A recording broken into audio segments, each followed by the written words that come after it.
Салам достор, мен атым Айназик, Ноқат районуна караштуу Алымгүл Үсөнбаев атындагы Арал орто мектебин аяктадым. Жалпы республикалык тестөөлөрдөн жогорку упай алып, жогорку окуу жайларына тапшыруу мүмкүнчүлүгүнө ээ болдум. Кырдаалга байланыштуу жогорку окуу жайларына тапшыруу онлайн болгондугу мага аябай жакты. Себеби үйдөн отуруп эле документтерими каалаган окуу жайыма тапшыра алам. Убактым да үнүмдүүлөт. Пандемия уланып жаткан чакта быйылкы бүтүрүүчүлөр жогорку окуу жайларына аралыктан тапшырууда. Алар шартты түшүнүү менен кабыл алууда. Бирок албетте чоң шаарга барып, өзүңүзгөн окуу жайды өз көзү менен көрө албагандарына кабатырлар дагы бар. Мага окуу жайларга онлайн катталуу анча деле жаккан жок. Себеби шаарга барып, университеттерди аралап, башкача сезим менен документ тапшыргым келчү.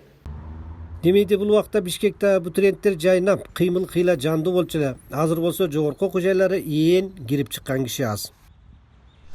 Жогорку окуу жайларда кабыл алуу компаниясы бардык бир жалпы онлайн аралыктан өткөндүгүнө байланыштуу азыр жогорку окуу жайларда эч кандай кабыл алуу компаниясы ачылбаш керек. Экинчиден, ар бир жогорку окуу жайлардын ошол экил жерге тапшыруучулардын баруунун кажети жок. Себеп дегенде бирдиктүү платформа аркылуу ар бир жогорку окууга жөнүндө толук маалымат бар. Бул система аркылуу эч жакка чыкпастан ден соолугунун коопсуздугун камсыздоо максатында ар бир тапшыруучу каалаган окуу жайына, каалаган адистикке ошол платформа аркылуу тапшыра алат.